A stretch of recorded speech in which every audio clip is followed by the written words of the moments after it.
My daughter blocked me and chose her mother after the divorce. When her grandma died, she came running back for the inheritance. So I told her there was no money and watched her true colors explode. Hello Reddit I+ here. My name is Thomas Caldwell. I'm 54 years old.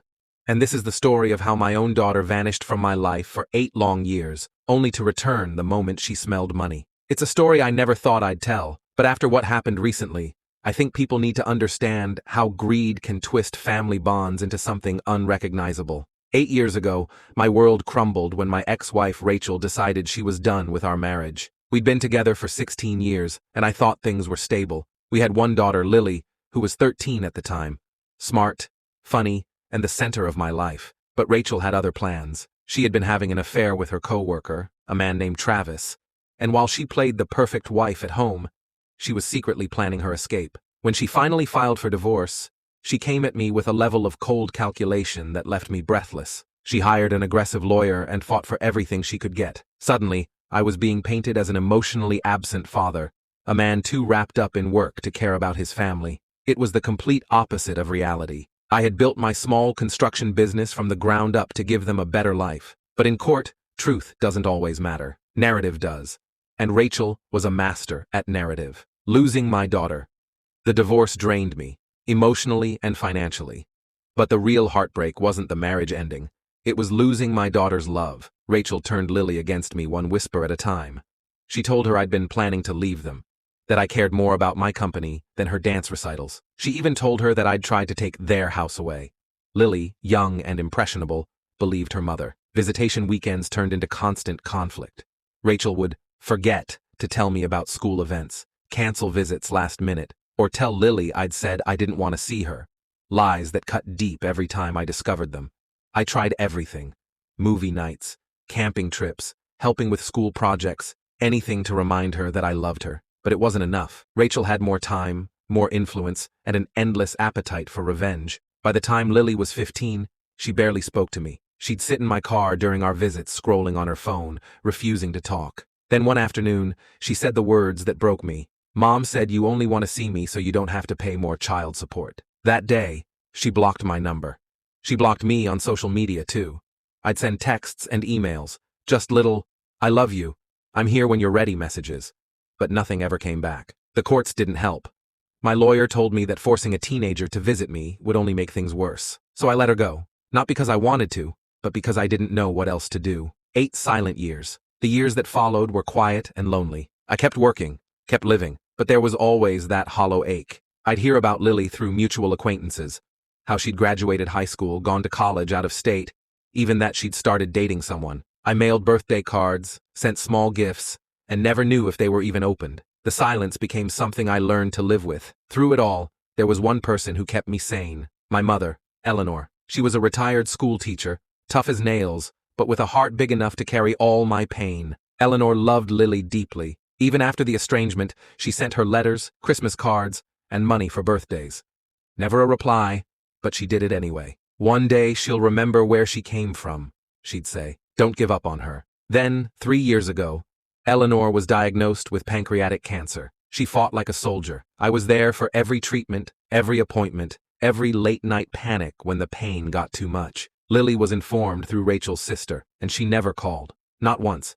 Not even a text. When my mother died 6 months ago, it felt like the last piece of my world had gone with her. She had been my best friend, my anchor, my only family left that still cared. Lily didn't come to the funeral. Rachel sent flowers with both their names on the card, but that was it. People asked where my daughter was. I told them she was busy with work, though I knew the truth. She didn't want to face me, or maybe she didn't care to. After the service, I went back to handling the estate, the house, the paperwork, all of it. Eleanor had been frugal all her life. She owned her home outright, had a healthy savings account, some investments, and jewelry that had belonged to my grandmother. All in all, her estate was worth nearly $500,000. She had left everything, every cent, to me. When I read her will, I broke down crying. I knew she had thought about leaving something to Lily, but couldn't bring herself to reward silence and neglect. Still, I planned to do something for my daughter eventually, not out of obligation, but out of the love that still lingered in my chest despite everything. 3 weeks after my mother's funeral, I received a message from an unknown number. "Hi, Dad. I heard about Grandma. I'm really sorry. I wish I could have been there. Things have just been complicated. Can we talk? For a moment, I couldn't breathe. It was Lily. After 8 years of nothing, I responded almost instantly, telling her how much I appreciated her message and that I'd love to talk. We met a week later at a small cafe in town. When I first saw her walk in, I barely recognized her. She was 21 now, all grown up, confident, polite, but distant. The conversation started awkwardly. She offered half-hearted apologies for the past, blaming confusion and Mom's influence. I wanted to believe her. I wanted to think this was finally our chance to reconnect. We talked for nearly 2 hours, and by the end of it, I was hopeful. We began meeting weekly. Coffee, short dinners, catching up. For the first time in years, I felt like maybe things were finally turning around. Then, about 6 weeks in, she brought up Grandma's estate, the mask slips. It started subtly. She asked what would happen to Grandma's house. Was I planning to sell it? Keep it? Did Grandma have much left after her treatments? She said it in passing, but the tone had changed. Her curiosity felt transactional. Over the next few meetings, the questions became more direct. She mentioned struggling with student loans, credit card debt, and rent. She said she'd always thought Grandma would look out for her future. Then came the moment I'll never forget. We were sitting at a diner when she leaned forward and asked, "So, did Grandma leave me anything?" I mean, I was her only grandchild. That's when it hit me. This wasn't reconciliation.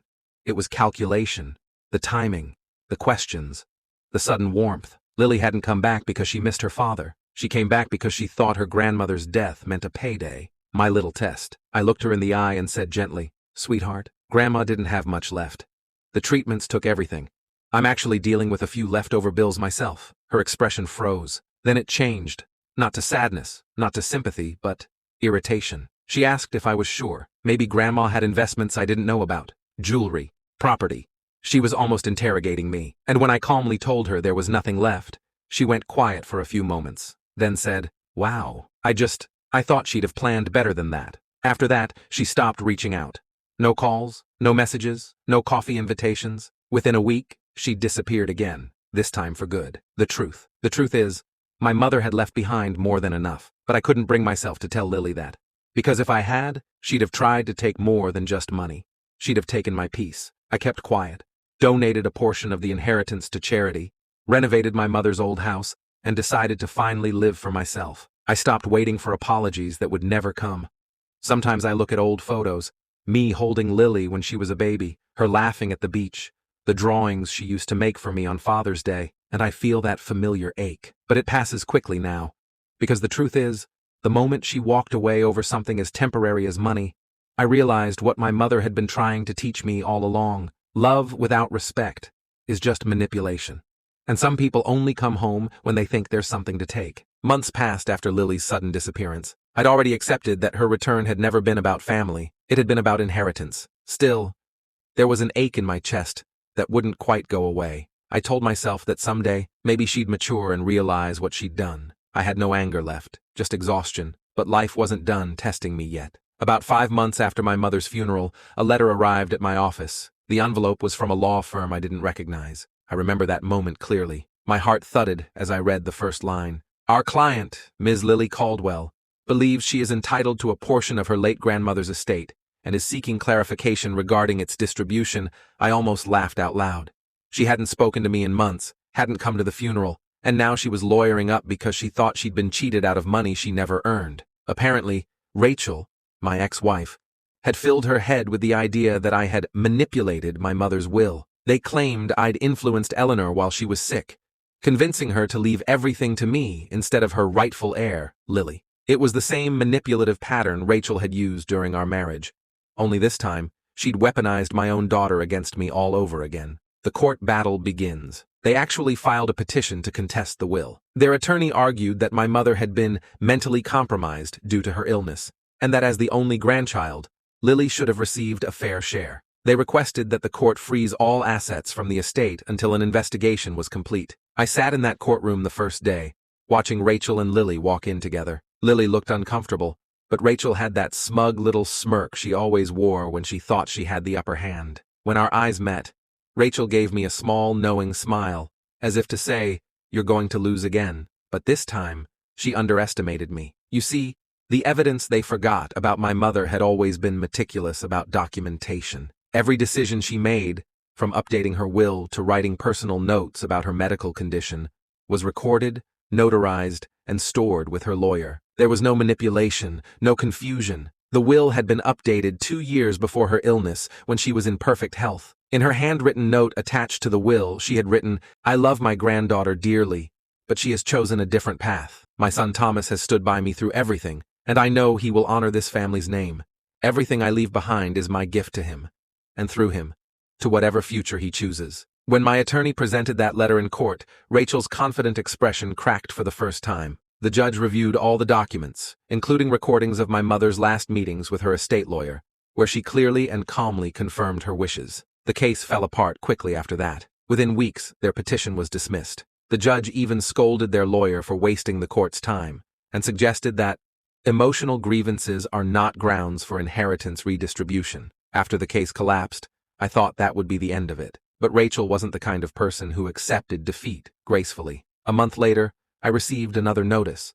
This time, a demand for unpaid college expenses. Rachel claimed that since Lily had been cut off financially by me, I should be responsible for contributing to her university tuition, even though she was well over 18. They were reaching, trying to find any legal angle to drain money from me. My lawyer countered that I had fulfilled every obligation outlined in our divorce agreement years ago. There was no clause requiring me to fund Lily's adult life, especially after 8 years of estrangement. The judge dismissed it instantly. Rachel's last desperate move was to claim emotional distress, saying my vindictive behavior had harmed Lily's mental health. That case didn't even make it past the first hearing. The court ordered her to pay part of my legal fees for filing frivolous claims. A few days after the final hearing, I was locking up my mother's house when I heard footsteps behind me. It was Lily. She looked tired, angry, and embarrassed. "Dad," she said quietly, "can we talk?" I nodded, though my guard was up. She stood there for a while before finally saying, "Mom said you manipulated Grandma,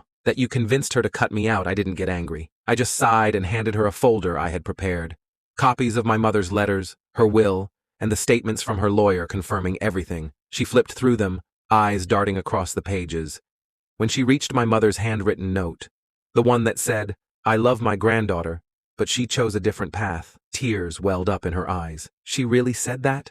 she whispered. "She did," I replied, "because she was heartbroken, Lily. You never called her." Not once. Lily started crying, real tears this time, not the kind she used to get her way. For a moment, I saw a glimpse of the little girl I used to read bedtime stories to, the one who used to hold my hand on the way to school. "I messed up," she said softly. "I believed everything Mom said." I nodded. "You were a kid, but you're not anymore. You can choose who you want to be, now." She wiped her eyes and nodded, but I could see she didn't fully understand what she'd done. She apologized again, said she wanted to fix things, but I could feel something hollow in her tone, like she was still trying to repair her image more than the relationship itself. That was the last time we spoke face to face. Letting go. Over the next year, I focused on myself. I sold my mother's house and moved to a smaller place by the coast. Quiet, peaceful, and far from the noise of the past. I expanded my business, started traveling more, even met new people who reminded me what real kindness felt like. I didn't block Lily, but I stopped reaching out too. Every now and then, she'd send a message. Birthdays, holidays, short and polite. But the love that used to hold us together was gone. You can't rebuild trust on top of manipulation and greed. One day I got a message from her again. "I just wanted to say thank you for everything you did for Grandma. I'm sorry for how I acted. I hope you're doing well." I replied simply, "I am. I hope you find peace too." And that was it. No anger, no bitterness, just acceptance. Moving forward, I've learned something powerful through all this. Not every person who shares your blood deserves access to your peace. Family isn't just about genetics. It's about loyalty, honesty, and mutual respect. Rachel ended up losing the house she fought so hard to keep. Her new marriage with Travis fell apart within a few years. And Lily, from what I hear, is slowly learning the hard lessons of life. Working, paying her own bills, discovering what real responsibility feels like. As for me, I've finally built a life that isn't defined by loss or resentment. I spend my weekends fishing, volunteering at a local youth center, and living quietly in the home I renovated with my mother's inheritance. Sometimes, when the sun sets over the water, I think of her, of Eleanor, and how she always believed that truth would reveal itself eventually. She was right, because when greed burned away the lies, what was left wasn't revenge or anger. It was freedom.